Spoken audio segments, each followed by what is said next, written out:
E a criança, ela nasce, ela quer ser vista, reconhecida e gratificada. Porque a criança, ela ainda não é. Ela é o que dizem que ela é. Para os pais, o desafio é ainda maior, né? Porque além dos pais educarem da escola, a internet também educa, mas quase sempre sem filtro. Mas se eu saio só para trabalhar, eu volto para casa cansada, reclamando, brigando com todo mundo, o que a criança vai entender? Trabalhar não é bom.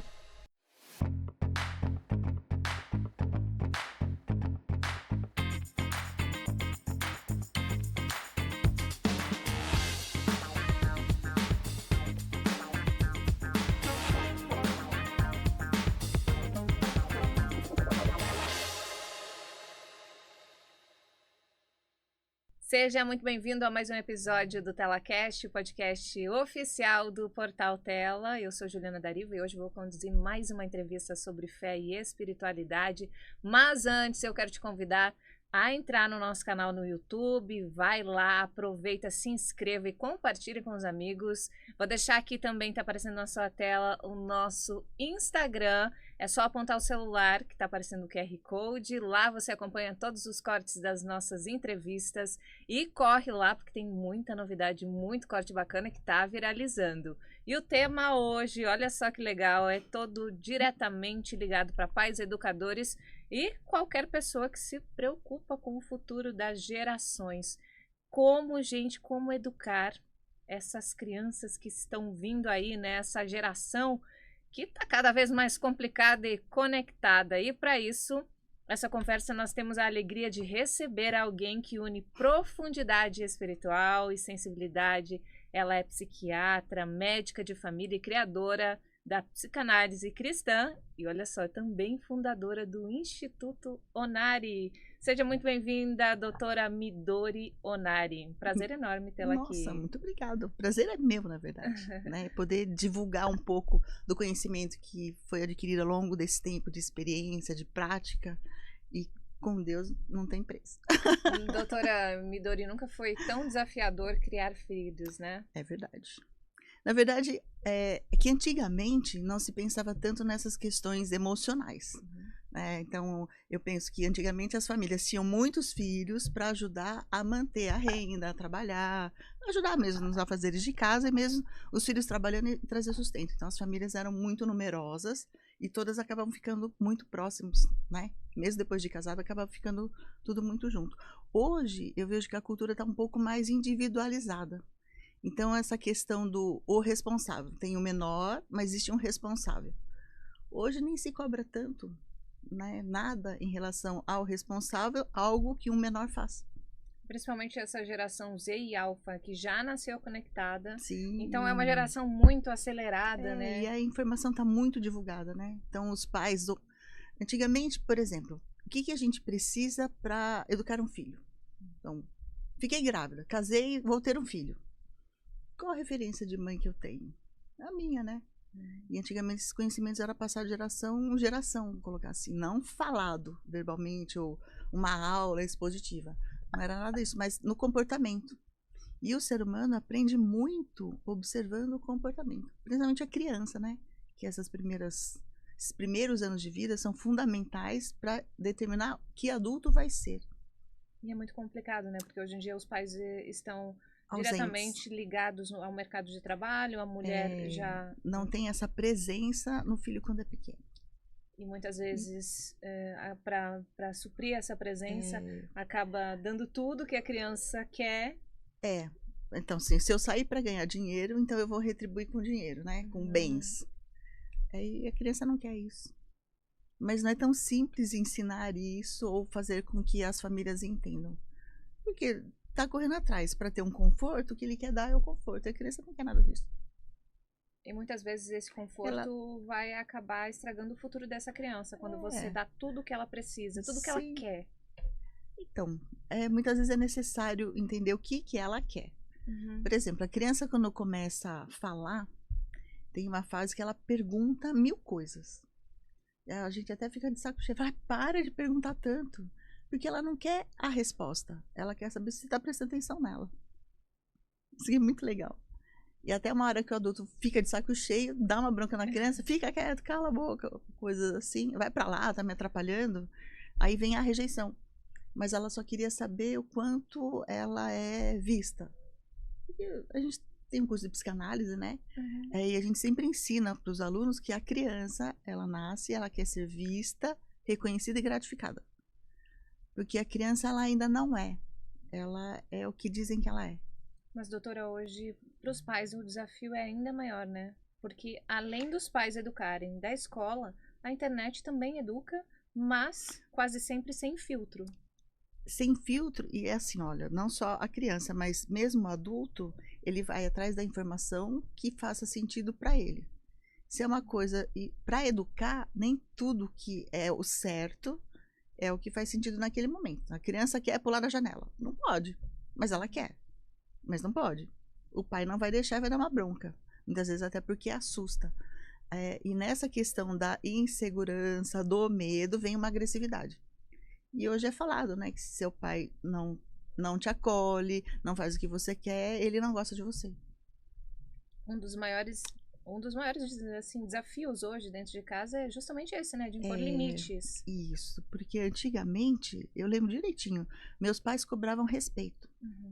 Não tinha essa coisa, você me ama. Os pais não falavam para os filhos, eu te amo. Não tinha isso. Então, assim, o filho vinha com respeito, pedia bênção, né? Eu falava boa noite, sei lá, alguma coisa assim, bom dia. Tinha um cumprimento. Muito antes era a bênção. Tinha que pedir a bênção para os mais velhos, né? Então o filho pedia a bênção para os pais, para os avós. Tinha essa noção de respeito. Hoje não temos muito isso. Não existe mais respeito. Isso assusta, né? Muito. Hoje a questão é assim, eu vou te respeitar se você for influência. Você acha que, falando de influência, a influência da internet foi que desencadeou tudo isso? Sim, essa falta de respeito com os pais, com os mais velhos? Ó, quer ver uma coisa muito, muito legal? Quando eu falo assim, olha, mas todo mundo faz isso. Ou a gente faz. Então, eu quero impor uma coisa para você que para mim é real, mas você não concorda, mas todo mundo faz. Eu posso chegar com esse argumento para você, todo mundo faz isso. E que muitas vezes o que o adolescente argumenta para os pais, mas todo mundo está fazendo, tipo, a minha sala inteira na escola, todo mundo faz isso. Todo mundo, quem?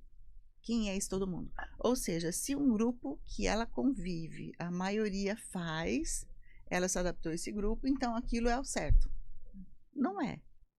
Mas quando tem mais gente apoiando, a pessoa se sente fortalecida porque ela não está sozinha. Né? E aí, o que acontece? Nessa questão, muitas vezes, mesmo eu quero mudar alguma coisa do meu comportamento, mas tem mais gente que faz, eu falo, mas todo mundo faz isso. No dia a dia a gente fala dessa forma, a gente faz. A gente é mais de uma pessoa. Eu não falo eu faço. Porque se eu digo eu faço, fica fácil eu mudar a minha pessoa, sou só eu. Mas quando é uma coisa de maioria, a gente, é muita gente. E se eu falo que todo mundo, também. E a internet, nesse sentido, acaba atrapalhando porque tem os algoritmos, né? Então, você começa a ver um tipo de coisa, ele vai trazer para você coisas semelhantes. Então, dá a impressão que aquilo que eu estou acreditando é a verdade absoluta, porque tudo que eu olho está dizendo a mesma coisa. Então, as pessoas estão ficando mais intolerantes. E muitos pais, eles se sentem culpados, né, ao dizer não para os filhos. Mas será que esse amor sem limites realmente prepara um adulto saudável? Não prepara. A culpa não é por dizer não. A culpa já é antes. Então, a gente trabalha hoje no conceito da psicanálise, mas da neurociência. Tudo que o cidadão hoje está sofrendo tem a ver com memórias, neurônios de memória de situações passadas. Então, por exemplo, o pai está discutindo com a mãe. Ou, sei lá, a criança deixou de arrumar a cama. Ou não guardou os brinquedos. Aí a mãe vai lá e dá uma bronca nela. Aí, nesse momento que deu a bronca, é porque a criança não fez alguma coisa. Vamos dizer que 2 horas depois, ou à noite, o casal discuta. Brigue. Aí a criança vai pensar, puxa, se eu tivesse... Isso é inconsciente, tá? Se eu tivesse arrumado a cama ou guardado os brinquedos, minha mãe não tivesse me dado essa bronca, talvez eles não estivessem brigando agora. Então ela entende como se ela fosse um estopim de uma futura briga. E como que funciona a personalidade de uma criança? Ela é formada até... Personalidade, a gente tem caráter e temperamento. Uhum. Temperamento nasce com a criança. Então, tem crianças que nascem já ligadas a 220. São crianças mais agitadas, mais impulsivas. E tem aquela criança mais pacífica, mais lenta, mais devagar, mais de boa, tá? Não demanda tanto. Isso é dela, nasceu com ela. O caráter é adquirido ao longo da educação. Então, a criança, tanto que você vê 2 irmãos criados, gêmeos pode ser, criados pelos mesmos pais, no mesmo núcleo familiar, compartilhando o mesmo ambiente, têm personalidades diferentes. Né? Então, o que varia? Tanto a forma como ocorreu essa educação, ou como cada criança interpreta o que ela está vivenciando. Eu acho que deve ser um desafio, eu não sou mãe ainda, mas deve ser um desafio muito grande educar uma criança, mas assim, na minha visão, eu acho que a adolescência é a pior parte. Porque essa transição de criança para um início de uma formação de um adulto... Uma coisa que é muito legal, porque a criança, ela não tem coordenação motora, o cérebro dela está amadurecendo, ela não consegue planejar, ela não enxerga direito. Vou pensar, órgãos dos sentidos dela não está todo formado, 100%. Ela está amadurecendo, mesmo o cérebro dela. Ela não tem tanto vocabulário, ela está adquirindo. Então, a criança, ela entende o sentido literal do que ela ouve. Ela não entende o sentido figurado. Ela entende literalmente o que está sendo dito. Mesmo que naquele momento ela não entendeu, o que ela vai guardar é o que foi dito, somado com a energia que foi dita. Tá? Então, como ela não entende o que foi dito mesmo, ela vai pegar a energia do que está sendo dito. É simples. Se uma criança chegar, você é o cara de cenoura. Se uma criança grita com ela como se estivesse xingando, você é um cara de cenoura, ela vai chorar como se ela tivesse sido a pior ofensa do mundo. Não, mas não só uma cenoura. Não, mas a energia que foi não era de elogio, não era de uma coisa simples. Era, né, de uma agressividade. Então, ela sente a energia, ela não sabe exatamente o que quer dizer a cara de cenoura, mas ela magoa por conta da energia que foi dita, porque outro quis ofender. E a gente consegue, mesmo adulto, consegue fazer isso com as formas de comunicação. Não é só a fala, a linguagem. Tem o olhar, tem a entonação de voz, tem a postura, tem várias coisas. A criança, ela capta tudo isso. E ela vai formando esse entendimento. Quando são filhos, ainda tem o comparativo, né? Antigamente existia uma crença assim, não pode elogiar que estraga. É dito popular, tá? Mas se não pode elogiar, como a criança vai saber se fez certo ou não? Ela está aprendendo. E muitas vezes ela leva uma advertência quando faz errado. Mas quando ela faz certo, ninguém fala nada. Se não fala nada, ela não entende que viram o que ela fez. E ela continua na dúvida se estava certo ou não. Será que estava errado e eu não levei bronca porque não viram o que eu fiz? Ela não vai achar que está certo, porque não foi dito. Então, isso vai gerando algumas confusões. Então, é extremamente importante elogiar quando faz... Então, até eu entendo essa coisa do não pode elogiar que estraga, porque se elogia demais, a ideia é assim, estraga porque vai ficar orgulhoso. Entendi. Tá? Então, para não ter esse orgulho, mas aí pega-se do outro lado, não se elogia nada. Então, por exemplo, a minha educação foi muito em cima disso. Então, a minha mãe não me elogiava para mim.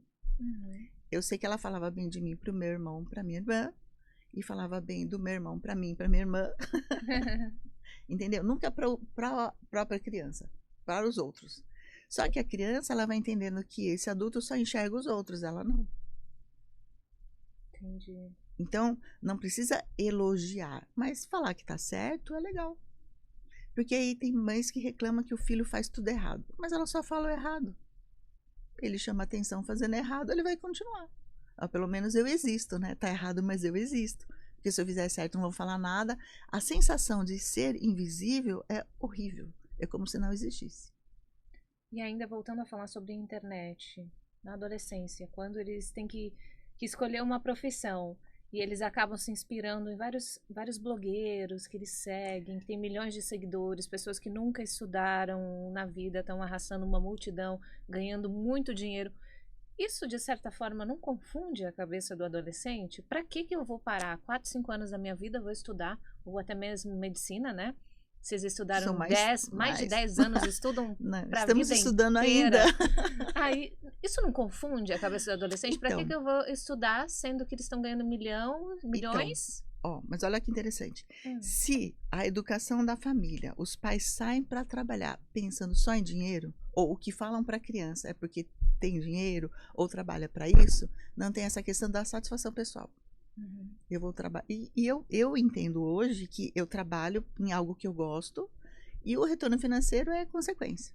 Porque se eu faço o que eu gosto, eu tenho o meu dom, eu consigo ter criatividade suficiente e isso vai me trazer retorno. Se não me trouxer retorno financeiro, vai me trazer bem-estar. uhum. Eu vou estar bem e na minha atividade de renda, eu vou ter mais criatividade, porque eu estou bem. Quando eu começo a trabalhar pensando só em dinheiro, eu fico queixosa, porque nunca vai ser o que eu quero.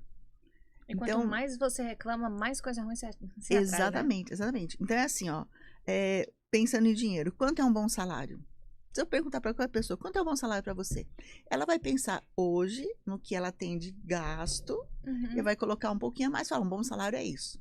Pergunta seguinte quanto tempo esse montante é um bom salário? uhum. Porque quando a gente ganha mais, a gente melhora o patamar de gasto, Os nossos gastos de aumentam. coisas que a gente quer, coisas que a gente sempre quis, não imaginou que poderia. A gente vai querendo mais coisas. Uhum. Vai subindo um pouco Que é o natural, nível. né? Natural, faz parte. Só que aí chega um momento que fica insuficiente. Então, se a mentalidade é essa, aí fica complicado. E uma vez eu vi uma frase que eu achei fantástica: ninguém fica rico com o que ganha, mas com o que deixa de gastar. Ou Exatamente. seja, para de gastar com supérfluo e você consegue poupar e otimizar esse tempo. Mas se eu saio só para trabalhar, eu volto para casa cansada, reclamando, brigando com todo mundo, o que a criança vai entender? Trabalhar não é bom. Uhum. Não quero isso para mim. Mas mesmo que seja bom trabalhar, que seja necessário estudar, você acha que essa influência, de certa forma, negativa das redes sociais não acaba tendo um impacto? Com certeza, porque não precisa fazer nada. Tem adolescentes ganhando muito dinheiro, Então. com dancinha que não leva a nada. Por isso eu estou dizendo, se a família foi esse adolescente, ele cresceu num ambiente que só pensa em dinheiro, imaginando que com o dinheiro vai ser feliz. Então, assim, tá tudo infeliz, em casa tudo ruim, só briga porque não tem dinheiro. Eu quero isso, não pode porque falam que não tem dinheiro. Eu quero aquilo, não pode porque não tem dinheiro. Mas não programa para adquirir. Uhum. Né? Então, esse planejamento é importante. Então, imagina que se ganhar muito dinheiro, vai ter uma felicidade aí. E é uma coisa que eu percebo quando eu trabalhava na UBS, né? Fui médica de família há 10 anos. Tinha senhorinhas que trabalhavam com faxina a vida toda. Uhum. Teve uma que ela trabalhou como faxina a vida toda. Ela não era analfabeta, ela não tinha estudo, mas ela sabia que isso era muito importante. Então, ela trabalhou, educou os 4 filhos sozinha, tá? Eles fizeram faculdade, estavam trabalhando, mas eles não colocavam, não faziam, colocava a mesa, não pegava o próprio prato, não lavava a própria louça. Ela tinha que fazer tudo. Aí, no momento que ela adoeceu, o problema da coluna, até pela idade, começaram a reclamar que ela não estava fazendo. Mas é aquela assim, o que é importante para ela? Estudo.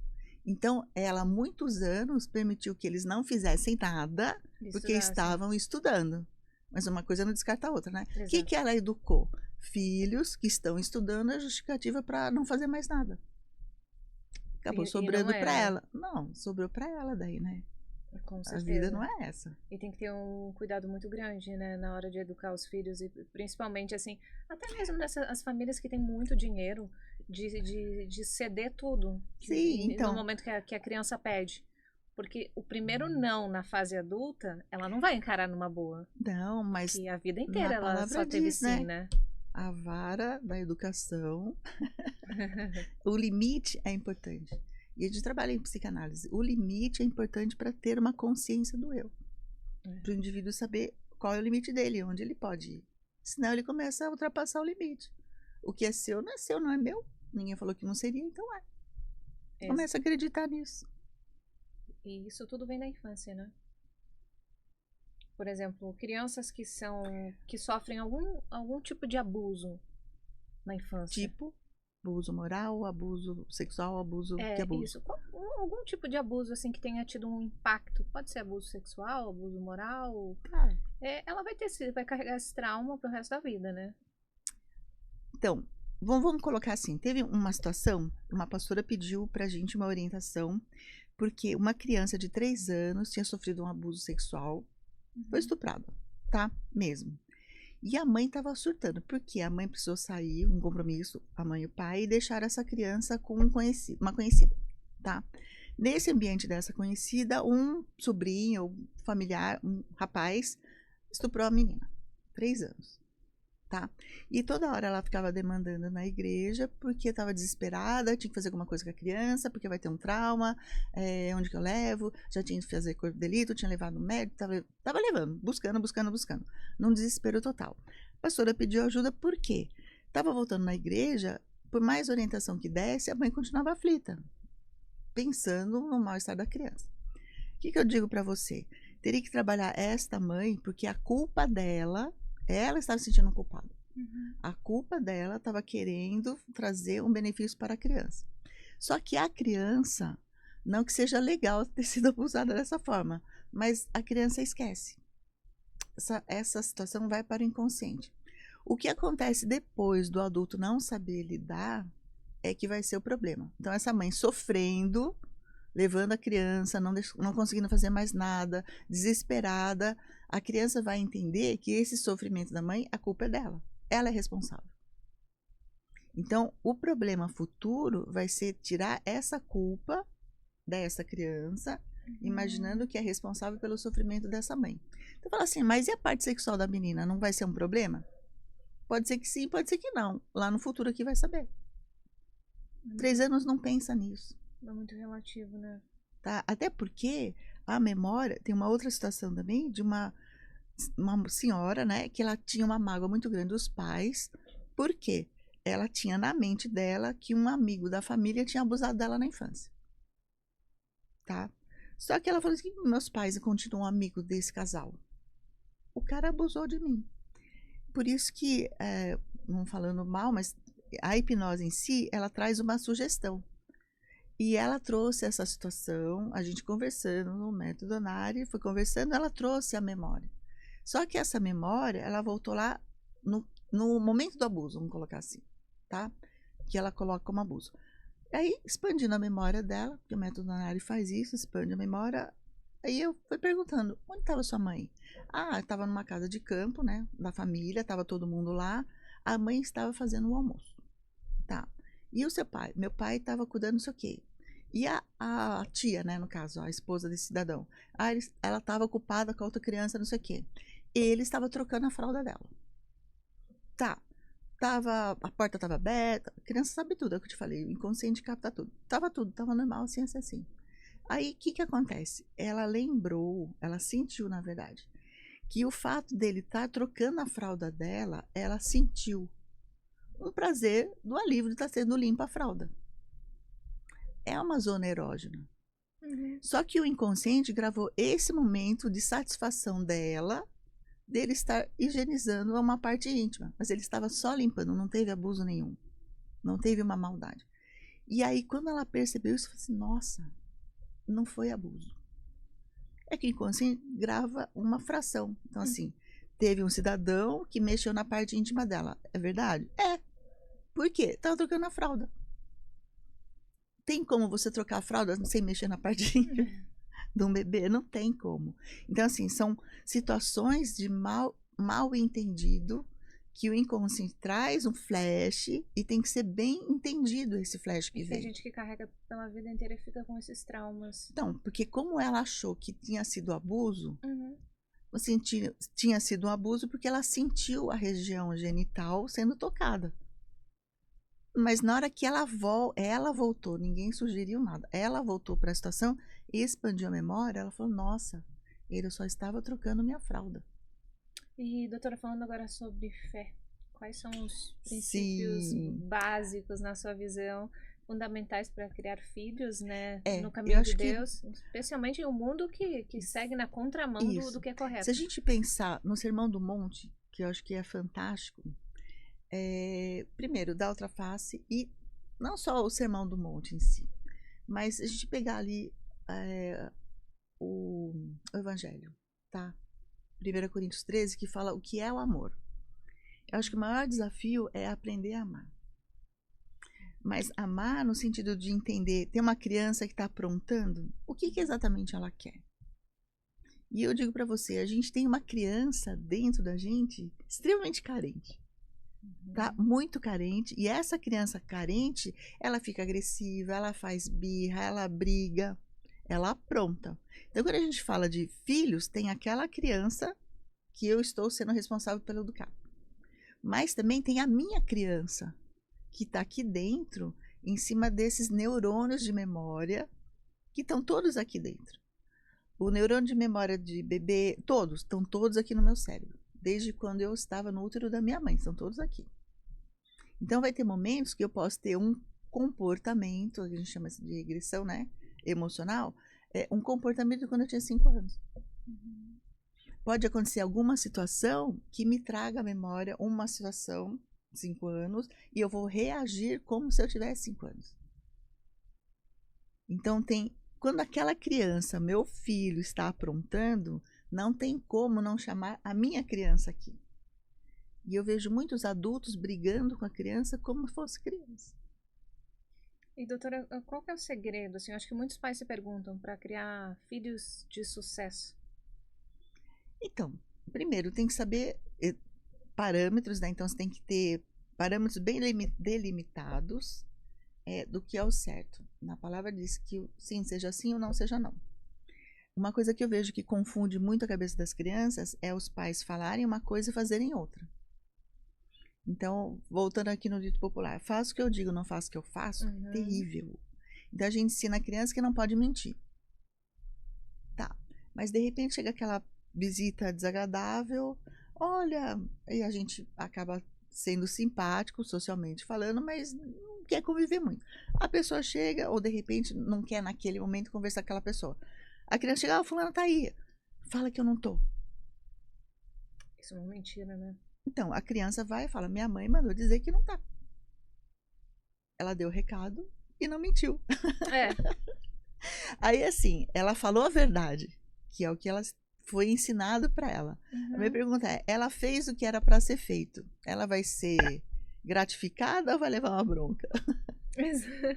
Nossa, eu nunca tinha pensado nisso. Então, assim, se a criança chega e fala, minha mãe mandou dizer que não tá, ela está simplesmente obedecendo o que ela está aprendendo. Não é para mentir. Então tem que tomar muito cuidado, né, com as suas atitudes. O adulto tem que prestar atenção no que ele fala. Como eu disse, a criança, ela aprende muito mais observando do que o que ela ouve. E existe um debate também muito atual, né, sobre crianças que crescem sem desafios, sem frustrações, sem limites. Será que a ausência de adversidade, ao invés de colaborar, ela vai desenvolver um adulto meio frustrado? Tem uma frase que diz assim, tempos difíceis criam homens fortes, homens fortes criam tempos fáceis criam homens fracos. Homens fracos geram tempos difíceis, que vão gerar homens fortes, que vão gerar tempos fáceis. E é um ciclo, tá? Então, eu vi um filme uma vez, eu lembro muito de filmes, me chama muita atenção. O pai brigando com a filha, pô, mas eu queria isso. Mas pai, por quê? Porque eu queria te dar tudo que eu não tive. Ele fala isso pra menina, pra filha. Filha, pai, mas se você me dá tudo que você não teve, quem vai me dar o que você teve? Né? Então, assim, o que eu vejo hoje muito é que os pais tentam dar para os filhos o que não tiveram. E quem disse que os filhos irão valorizar isso, né? O que na palavra diz, não dê pérola aos porcos, né? Então, na verdade, você tem que sentar com a criança, conhecê-la, conversar com ela e você vai entender a demanda dela. E não simplesmente achar que sabe tudo. Quer ver uma coisa legal? A minha mãe, o meu pai, principalmente o meu pai, ele é daquela geração mais antiga e antigamente os pais tinham aquele poder de um raio paralisante assim no olhar. Ele não precisava falar muito, ele olhava. Os filhos já paravam onde estavam. Paralisou, não entendeu nada, mas paralisou. Né? Hoje não, hoje se você encarar uma criança, ela empina o nariz, está olhando o quê? Não tem mais esse olhar paralisante, não existe mais. É outra geração, tá? Mas, o que que acontece? As minhas filhas, foi um desafio muito grande para mim. Isso que eu tô te falando, minhas filhas já estão grandes, então foi muito aprendizado. Mas uma coisa que eu sempre tive para mim, assim, eu não vou repetir coisas que a minha mãe fez que eu não gostei. Então, como eu sempre gostei muito de filmes de tribunal, promotor, advogado de defesa, não sei o quê, então eu falava para minhas filhas assim, olha, não é para fazer isso. Mas, se você quer muito, você me convence e a gente reavalia, tá? E teve uma situação que foi muito legal e para mim foi um aprendizado muito grande, porque eu sempre falei assim para elas, não é para comer doce antes do jantar. Que estraga o jantar. Então, eu sempre tive isso para mim e falava isso para elas. Aí, o dia antes do jantar, a gente saiu, sei lá, umas 4, 5 horas da tarde, saiu para dar uma volta na rua. A minha filha era bebezinha ainda, a terceira, tinha as duas mais velhas. E aí, eu saí com o carro para parar na rua da frente, que elas estavam brincando por ali. Então, para eu ficar de olho, tal, com a nenê, etc., fiquei dentro do carro. Aí, de repente, a segunda veio correndo. Mãe, me dá uma moedinha. Pra quê? Ah, para comprar doce. Para comprar bala. Tinha uma vendinha ali. Eu falei, mas filha, não. Aí ela baixou o olhar assim e voltou arrasada. Aquilo mexeu comigo. Eu falei, volta aqui. Daí ela voltou. Eu falei, você sabe que a mamãe não deixa. Por que você me pediu? Aí ela falou assim, ah, porque a Kaori, que é a mais velha, estava na esquina. Ela falou, a amiguinha ali deu um doce para ela. Ela tá comendo, mas ela não tinha outro para me dar. Então ela veio me pedir. Eu falei, ah, então tá bom. Então ela tá comendo, então tá aqui a moedinha, ela foi comprar o doce dela. Aí depois a gente chegou em casa, eu perguntei assim pra elas, falei pra mais velha, né? Filha, eu falei pra você que não é pra comer doce assim, assim, assim, porque vai estragar o jantar. Ela falou, mas mãe, se eu jantar vai estragar o doce. E aí caiu uma outra ficha, que é o seguinte, às vezes a gente fala pra criança comer todo o jantar para ganhar sobremesa. Ou come tudo para depois descer no parquinho, come tudo porque depois, né? Sempre tem esse jogo. Você faz uma coisa, eu te dou outra. Isso. Não deixa de ser um suborno isso, né? A gente já cria as crianças aprendendo a ser subornadas. Eu faço isso se você me der alguma coisa. Péssimo isso, péssimo. Mas, enfim, quando ela me falou isso, veio um questionamento, eu falei, nossa, então, se eu não tivesse dado, olha, se a outra não tivesse me falado, eu não ia saber. O que podia estar na cabeça dela? A minha mãe não deixa se ela souber. Não quer dizer que eu não possa. Faz total sentido. Isso. Então, vai começar aqui, a criança comece a mentir, não mentir, omitir algumas coisas, porque o adulto não vai saber lidar com a verdade. E eu atendo muitas mães reclamando que o adolescente está mentindo e ela não tolera a mentira. Aí eu pergunto, qual foi a situação? Aí ela me conta, eu falei, tá, se o adolescente tivesse falado a verdade, eu acho absurdo brincar com ele. Então, na verdade, ele só poupou a fadiga. Se descobrir, vou levar bronca. Se eu contar, vou levar bronca. Se descobrir, vou levar bronca. Mas se não souber, ok, então ok. E ainda falando sobre a internet, como os pais devem agir assim, sem cair no controle excessivo ou na omissão? Então, primeiro tem que entender qual é o medo do pai. Então, se eu sei qual é o medo mesmo, literalmente, eu tenho medo disso, disso, disso, disso. Eu tenho medo da internet porque você pode, sei lá, cair num golpe, você vai ver coisas que você não precisa ver agora, é muito cedo para você. Então, se o pai tem medo disso, ele tem que explicar para a criança o medo dele. Só que muitas vezes a gente, no impulso, a gente tem o medo, não para prestar atenção, medo do que, age no impulso, muitas vezes com agressividade. Porque não é claro o meu medo. E eu quero evitar o meu medo. E aí o mecanismo de defesa é isso. Para não ter o meu medo, eu vou bloquear ali na frente. Só que o adolescente, ele não vai entender. Ele pode não te contar, mas ele não vai deixar de fazer, porque você não explicou para ele porque não pode. E aí, nesse sentido, que eu falava para minhas filhas, ó, me convença. Daí a gente conversa. Mas você tem que ter argumento que você quer. E nesse sentido, eu tenho que ter argumento porque que eu não quero também. Então, eu vou justificar. Ela não quero por causa disso, disso e disso. Tanto que quando ela falou para mim, se eu comer o doce, se eu jantar primeiro vai estragar o doce, eu falei, ok. E é uma das coisas hoje que se trabalha em reeducação alimentar. Você tem aquela coisa que você quer comer, não é o momento, você guarda. Quando for o horário de comer, você come aquilo primeiro. Mata a vontade. Aí você come todo o resto. Você vai ver que do resto você come menos. Doutora, no fundo é um desafio muito grande, né? Você criar um filho, porque é impossível você educar Então, sozinho ó, uma criança, assim. eu Por não- mais que você tenha uma família Eu não muito vou estruturada, colocar né? que é difícil. Porque se a gente ficar ventilando ou acreditar que é difícil, e que é o que está sendo vinculado muito, os casais não querem mais ter filho. A maioria não quer mais, né? Porque é difícil. É. Não é difícil. Eu vou acreditar. Não doutora. é difícil, é só um dia de cada vez. A criança não é um bicho de. Né? Não é assim, ai meu Deus. Não, você tem que fazer o vínculo. O fazer o vínculo é difícil. O fazer o vínculo é difícil. Só que a criança já nasce querendo esse vínculo. Mas eu acho que as pessoas hoje em dia, elas estão muito assustadas, justamente porque nós estamos vivendo num mundo muito bagunçado. Muitas vezes eu tenho a impressão que nós seguimos meio que na contramão, né? Então, Eu não sei se é por conta dessa velocidade de informações, tudo muito rápido, olha só. relacionamentos todos muito descartáveis. Hoje em dia você não tem uma segurança como, por exemplo, meu pai e minha mãe, eles são casados há muitos anos. E você não vê mais esses relacionamentos. Você e o doutor são casados há muitos anos também? 34. Então, você Vai não fazer vê mais 35. essas relações duradouras. Hoje em dia, eu não sei se é por conta da velocidade da internet, que é tudo muito fácil de você encontrar, de você trocar. Quer ver? Isso já é muito anterior a isso. Então, olha só. Antigamente, as mulheres, elas nasciam, eram educadas, tanto que era a economia doméstica a faculdade que a mulher podia fazer. Ela é educada para casar e ter filhos. Então, a gente vivia numa época mais, não vou colocar religiosa, mas tinham padrões de comportamento mais cristãos, tá? Então, a mulher era para casar, ter filhos, e o homem era o provedor da família. O homem tinha esse papel de prover, e a mulher do cuidar, tá? Quando teve a guerra, a Segunda Guerra, a mulher teve que ir para o mercado de trabalho porque os homens foram para a guerra. Então, coincidiu com a Revolução Industrial, a mulher teve que ir para o mercado de trabalho. E aí os filhos ficaram. E aí, quando ela voltava para casa, ela tinha que dar conta da casa ainda. Bom, antigamente, mulher separada era assim, pior do que uma doença mega contagiosa.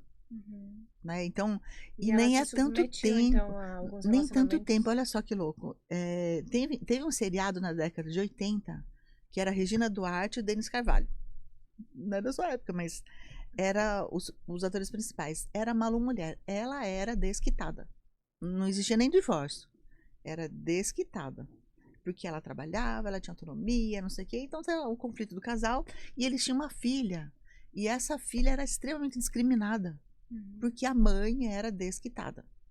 Década de 80. Não faz tanto tempo assim. Então, evoluiu muito rápido. Aí coincidiu. Antigamente, os móveis, tudo era mais duradouro. Você fazia uma coisa para durar. Então, o berço que que a minha mãe comprou para o meu irmão, quando ele era bebê, esse berço eu usei, a minha irmã usou, depois foi para a minha tia, meus primos usaram, foi para o outro tio, os outros primos usaram, aí ele voltou para mim. Minhas filhas chegaram a dormir no mesmo berço que eu dormi, que o meu irmão mais velho dormiu. As 4 usaram esse berço, aí meu irmão teve filho contemporâneo, então o berço estava comigo. Depois foi para a minha irmã, tá? A minha irmã criou os filhos dela com esse berço. Então era aquele berço que você montava e desmontava, ele tinha aquela grade que descia, eu dormia com a minha filha nesse berço, então ele era resistente. Eu entrava no berço e dormia com ela. Encolhida, mas ali. Eu não precisava pegar ela, pôr na minha cama. Eu deitava lá, ela dormia, eu saía da cama. E ela continuava na cama dela, tá? Quando começou a Revolução Industrial, as coisas foram ficando mais descartáveis. Então, era mais fácil você comprar outro do que ter um novo.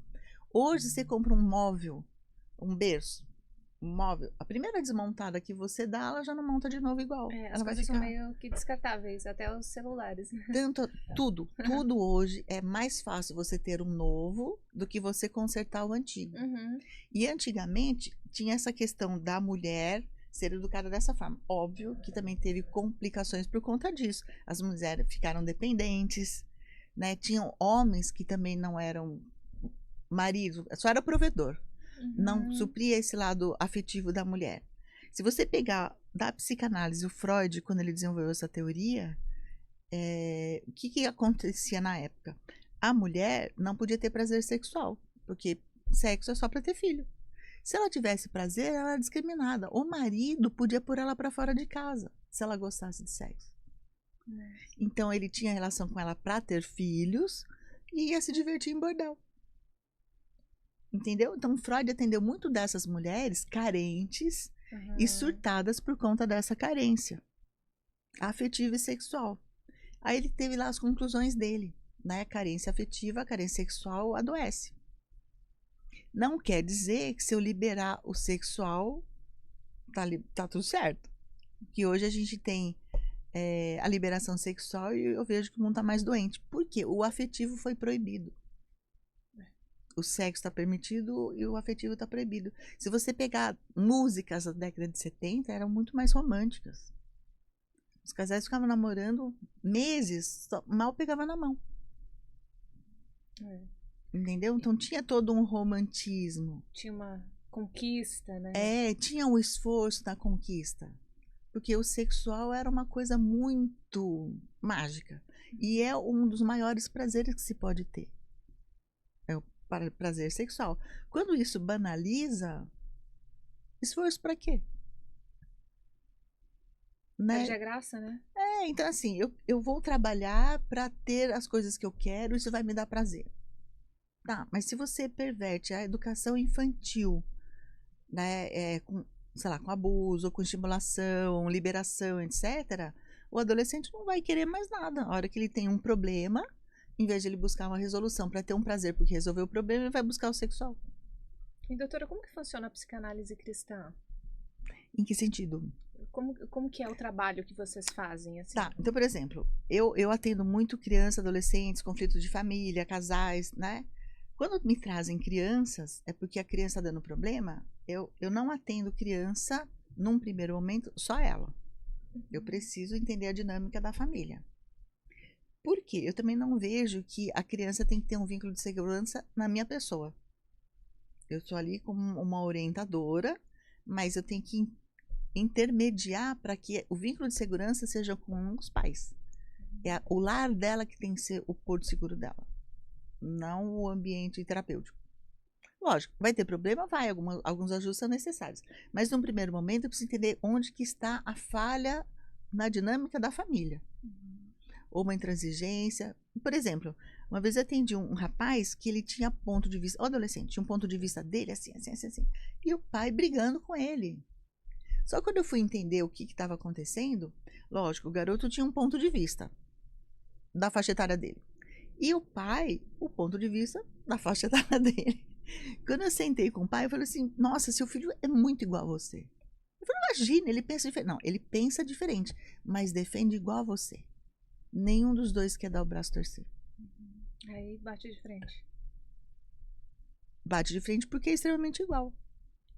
E qual que é a diferença da psicanálise cristã para uma psicanálise normal? Convencional? A psicanálise convencional, assim, ó, a terapia convencional é de fala, tá? Então a pessoa traz o que ela acredita que está dando um problema e vai contando, até o momento que ela traga um ato falho. Alguma coisa que não faz sentido, aí o profissional treinado, ele fala, opa, por que você falou isso? Não, eu não quis dizer isso. Mas foi o que disse. Daí a gente entende que isso que disse, que não quis dizer, tem alguma coisa envolvida aí nisso que disse. Tem alguma verdade ali. Então ele começa a questionar isso e aí vai saindo coisas do inconsciente. O inconsciente vai trazendo situações. Vou te dar um exemplo para ficar mais simples. Eu atendi uma vez uma mãe que voltou da licença maternidade e começou a ter alergia na mão. Por conta da alergia, ela precisou voltar a se afastar do trabalho e ela teve alergia da mão num trabalho que ela sempre teve. Ela mexia com papel, bibliotecária, arquivo, etc. Então, aquele excesso de papel que foi atribuído começou a irritar a mão dela. Teve uma alergia de contato, de uma coisa que ela sempre fez. Só que, conversando com ela, ela queria muito ter esse filho, teve, se afastou, estava maravilhoso, mas também ela gosta muito do trabalho, então ela não via a hora de voltar para o trabalho. Só que quando ela voltou para o trabalho, começou a dar problema na mão dela. Ela teve que se afastar de novo. Conversando, chegou o momento que ela falou, mas eu tinha que ficar com meu filho 24 horas. Aí eu pergunto para você, quem é que fica com alguém 24 horas? Ninguém. Nem a gente consegue ficar com nós não mesmos. não tem como. Mas dentro dela virou uma crença. Né? Então, assim, a criança, ela está no ambiente, ela tem um raciocínio, aquilo é comum. Depois de um tempo, esse comum vira normal. E depois, quando entra no inconsciente, vira lei. Então, na cabeça dela, tudo que a criança chorar é porque ela não estava junto. De onde veio essa crença? Quando ela era criança, a mãe dela trabalhava fora, ela ficava com cuidadora. Então, ela sentia muita falta da mãe. Então, ela acredita, hoje, inconscientemente falando, que tudo que ela sofre é porque a mãe não estava presente. Então, para que a criança não chore, ela teria que ficar 24 horas. Mas ela ama trabalhar. Começou a entrar em conflito. Por que somatiza na mão? Isso é uma somatização, tá? Porque ela está com dificuldade de tomar atitude. Mas olha que interessante. Ao mesmo tempo que ela se afasta, falar, então ela poderia ficar com o filho. Não. Porque ela entra num sentimento de culpa. Porque ela gosta do trabalho. A culpa faz com que ela tenha que ter uma punição e nem ficar com o filho ela não consegue. E quando nós somatizamos alguma coisa, sempre acontece algo no nosso corpo? A somatização é uma manifestação física. Cabelo cai. Isso. Dor de estômago, sono, várias coisas. No caso dela foi na mão, porque a mão tem a ver com atitude. Então ela estava impedida de tomar atitude de algo que ela gosta, como fosse uma punição pela culpa que ela sente por deixar o filho. Se você perguntar para uma criança, o culpado merece ser feliz? O que a criança vai dizer? Não. Exatamente. Então ela não pode ficar feliz trabalhando se ela sente culpada por deixar o filho, entende? E também ela não queria deixar o trabalho, que é uma coisa que ela gostava de fazer. Gosta, isso. Que luta, hein? A nossa mente... Então, mas aí a terapia convencional trouxe isso, tá? O que o método Onari, a psicanálise cristã que a gente desenvolve no Instituto Onari, o diferencial é o método Onari. Que é o método Onari é uma ferramenta que a gente consegue, de uma forma rápida e eficaz, acessar esse inconsciente. Aí ela traz a memória do abandono que ela sentiu na infância. E aí começa a tratar... E aí, eu até te conto o que aconteceu no método nessa senhora. Ela voltou para uma situação de 1 ano de idade que ela fala assim, estou sentindo abandonada, sozinha. Então, ela descreveu um cercadinho, né? Ela devia ter por volta de 1 ano, que ela já estava de pezinho. E aí, quando ela voltou nisso, aquela sensação de abandono muito intensa, aí, como eu falei, eu vou perguntando como é que está o ambiente, o que acontece, não sei o quê.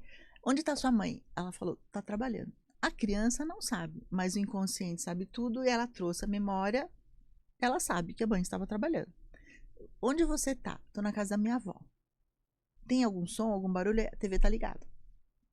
Então ela está no cercadinho, a TV ligada, na sala da casa da avó. Onde está sua avó?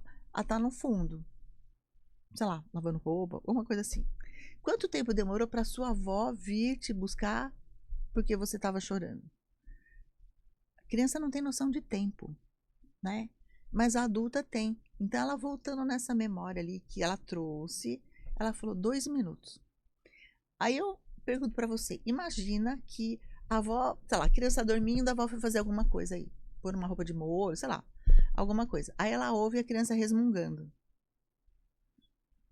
O nenê resmunga, mas nem sempre acorda.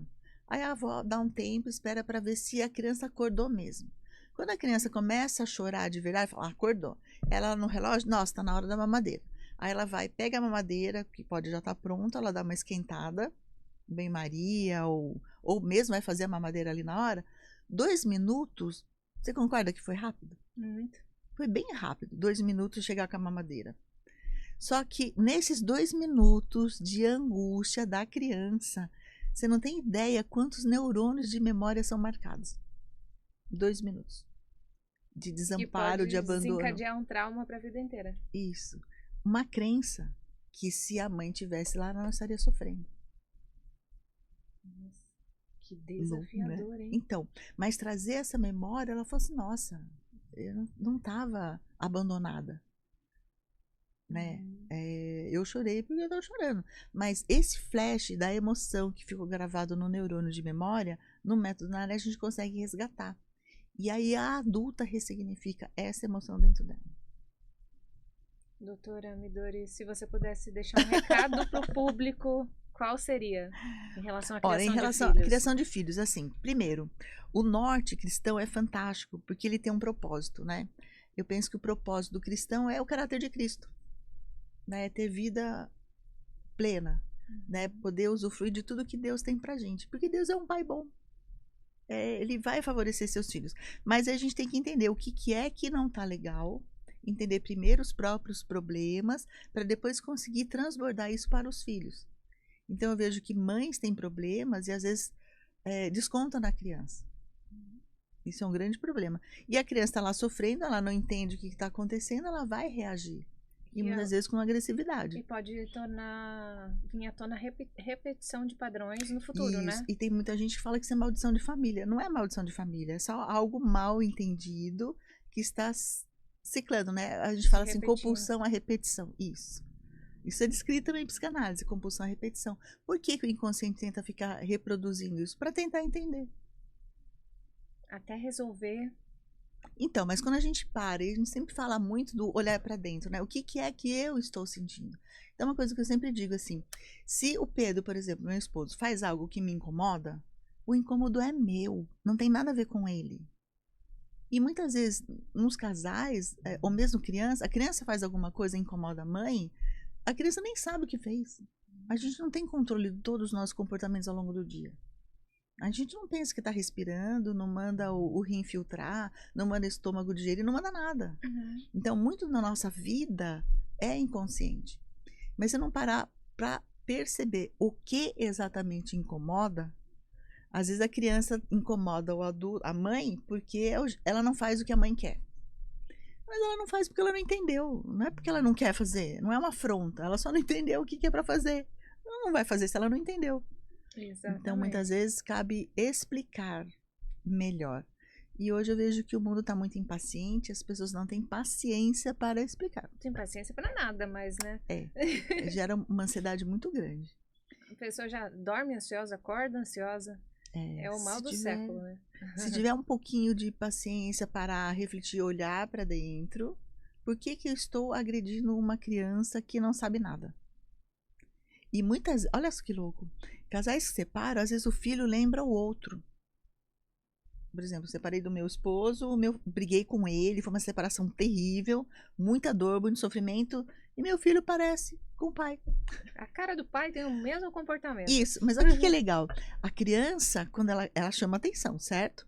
Quando ela quer chamar a atenção da mãe, ela vai pegar tudo de ruim que a mãe fala do pai e vai imitar para chamar a atenção. Aí, por isso, aí dica. Sempre é importante você falar bem do outro. Independente de qualquer coisa. Sempre fale bem do outro. E para de reforçar comportamento negativo, senão a criança vai ficar reforçando o que te chama atenção. Se o que te chama atenção é o comportamento bom, é o que ela vai reproduzir. Muito bom. Principalmente em casais, né, que você citou que brigaram, separaram. Sim.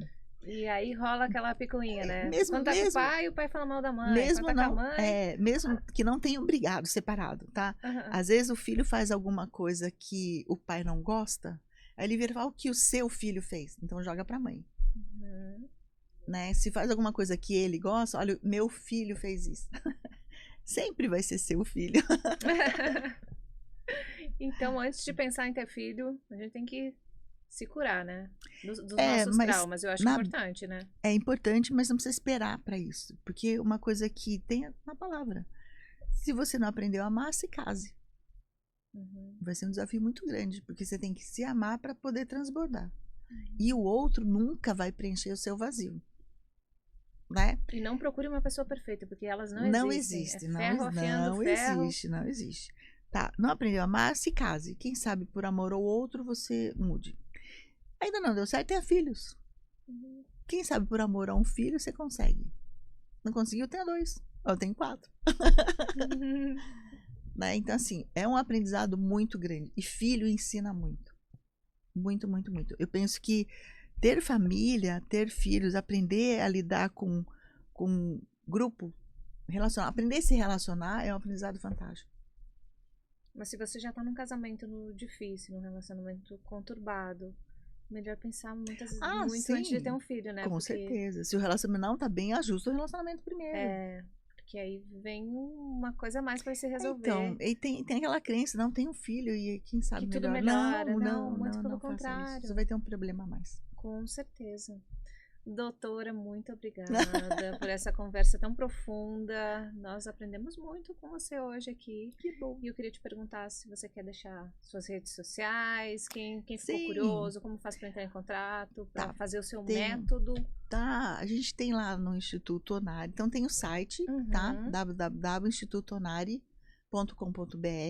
Tem lá toda a parte de atendimento, de cursos, a gente tem uma vivência também de final de semana que é fantástico. Caso você tenha interesse em acessar esse inconsciente de uma forma mais intensa, é uma vivência, são 3 dias, tá? 3 dias, Dr. Pedro, eu, uma equipe, orientando, vamos colocar assim. E é um número restrito de pessoas, bem limitado. No máximo 12, porque a gente não dá conta demais. Até pela intensidade do processo em si. Tá? Não dá para fazer isso de baseada. Desde a parte de atendimento, tem tudo no site ali, mas no Instagram tem o Instagram do Instituto, @institutoonari. O Instagram do Dr. Pedro, né, @pedro.onari, e o meu, @midorionari.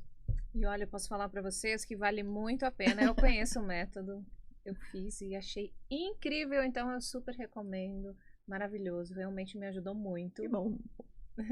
E doutora, Deus é maravilhoso. Deus é maravilhoso em todos os aspectos. Por mais que a gente passe por momentos difíceis na vida, que todo mundo passa, porque ele falou, né? Sim. No mundo teremos aflições, mas tenha bom ânimo, porque ele venceu o mundo. Se ele venceu, a gente também pode vencer. Claro, e uma coisa também está escrito, é assim, conhecereis a verdade e ela te libertará.